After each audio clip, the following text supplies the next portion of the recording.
Kenapa Arsenal tidak menggunakan taktik pergantian ini lagi untuk membingungkan lawannya? Arteta dipertanyakan. Trio gelandang Arsenal yang paling efektif mungkin telah tercipta. Simak informasi selengkapnya sebagai berikut.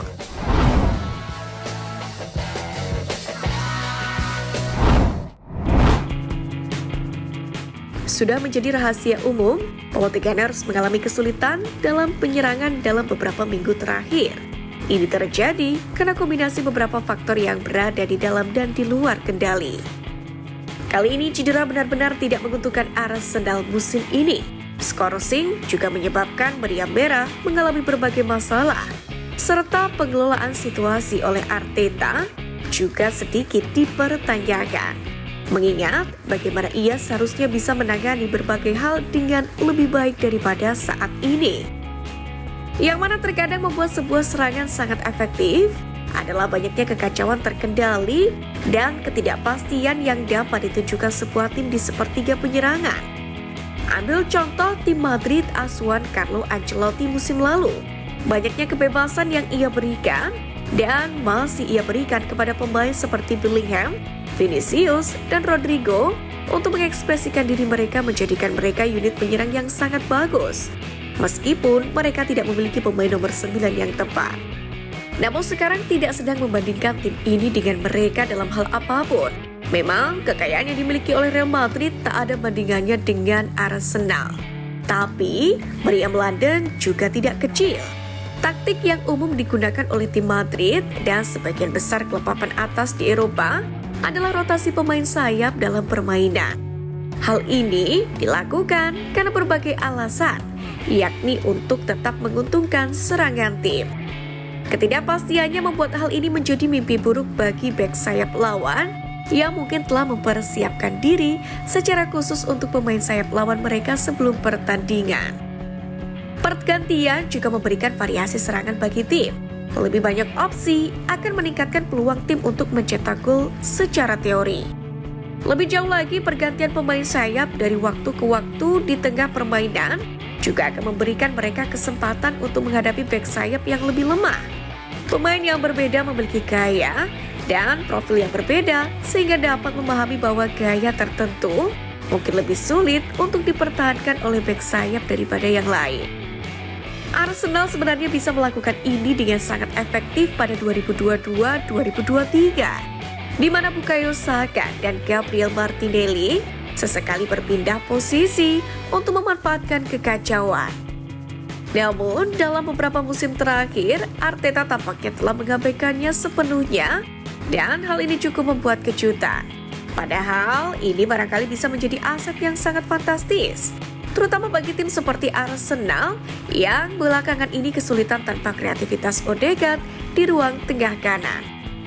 Dalam hal ini penulis bukan mengecilkan Mikel Arteta.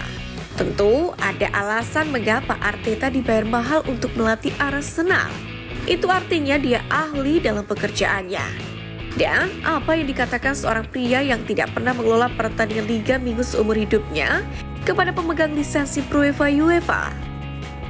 Lebih jauh lagi, untuk menjalankan taktik itu secara efektif tentu akan dibutuhkan banyak kepercayaan diri dari tim, yang mana sayangnya saat ini masih kurang Arsenal miliki. Akan tetapi meski begitu, tetap saja akan menjadi taktik hebat yang dapat diterapkan Arteta sepanjang musim berjalan. Lalu apakah taktik dalam permainan ini akan membantu serangan meriam London? Bagaimana menurut kalian Gunners? Sementara itu, selain masalah taktik, selama beberapa minggu terakhir, pembicaraan terkait berpusat pada absennya Martin Odegaard di lini tengah Arsenal. Kita telah membahas bagaimana ketika Thomas Partey, Declan Rice, dan Mikel Merino bermain bersama di lini tengah. Hasilnya tampak membosankan dan kurang ide, tidak tajam, dan tidak ada hubungan yang tepat dengan serangan. Ini terbukti dalam pertandingan melawan Newcastle kalah 1-0, Liverpool imbang 2-2, dan Bournemouth kalah 2-0. Tapi sekarang Martin Odegaard kembali. Pelatih Mikel Arteta pun kini harus membuat pilihan yang sulit mengenai formasi lini tengahnya sekarang karena percikan kreativitas Odegaard telah kembali dan merebut kembali posisinya di tim. Rice sebagai pemain nomor 6 Merino sebagai LCM dan Odegaard sebagai RCM dianggap sebagai trio gelandang terbaik Arsenal memasuki musim ini. Thomas Partey tidak pernah dianggap sebagai salah satu dari 3 gelandang terbaik Arsenal untuk musim 2024-2025 ini. Sementara itu beberapa bulan memasuki musim ini, Partey telah muncul sebagai pilihan lini tengah terbaik Arsenal. Pemain internasional Ghana ini tidak hanya tetap bugar, tapi juga tampil konsisten. Hampir merupakan tindakan kriminal untuk mempertimbangkan tidak memasukkan Partey dalam 3 gelandang Arsenal terbaik Anda. Saat ini, lini tengah meriam London yang sedang berkembang pesat tidak diragukan lagi akan menampilkan Partey dalam susunan pemainnya. Hal ini menimbulkan pertanyaan, siapakah di antara Mikel Merino dan Declan Rice yang akan menjadi opsi lini tengah ketiga Arsenal setelah jeda internasional November ini? Meskipun kebanyakan orang akan mendukung Rice, mereka tidak boleh melupakan penampilan gemilang Mikel Merino saat melawan Chelsea. Merino yang menggantikan Rice memperkuat The Gunners saat melawan The Blues. Sangat disayangkan bahwa Arsenal tidak mengamankan kemenangan di akhir pertandingan. Tapi jelas, masuknya pemain Spanyol itu telah memberikan semangat pada tim dan memperkuat serangan mereka.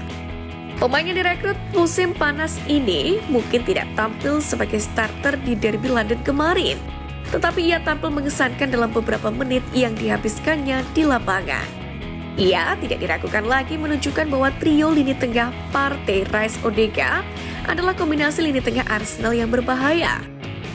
Akan tetapi muncul pertanyaan, Partey, Rice, Odegaard atau justru Partey, Merino, Odegaard? Mikel Merino harus membuat keputusan penting.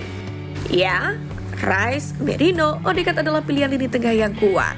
Tapi Partey saat ini tampil lebih baik di posisi 6. Declan adalah salah satu back 6 terbaik di dunia. Tapi ia dapat belajar banyak dari Partey. Rekrutan senilai 105 juta pounds itu pun suatu hari nanti akan bersinar sebagai pemain nomor 6. Tapi sementara itu, ia mungkin harus tampil mengesankan sebagai LCM, yang berarti ia atau Merino akan berada di susunan pemain inti Arsenal. Sementara itu, setelah minggu yang sulit, Merino sendiri menyerukan kepada para pemain Arsenal untuk tidak berpikir macam-macam setelah semakin tercecer dari jalur juara. Gelandang Arsenal, Mikel Merino ini justru menyemangati rekan-rekan timnya untuk terus berjuang menghadapi tantangan musim ini. Gelandang senior Spanyol itu melihat bahwa The Gunners masih punya harapan, yakni untuk menyaingi Liverpool di trek juara meski saat ini tertinggal 9 poin dari sang rival.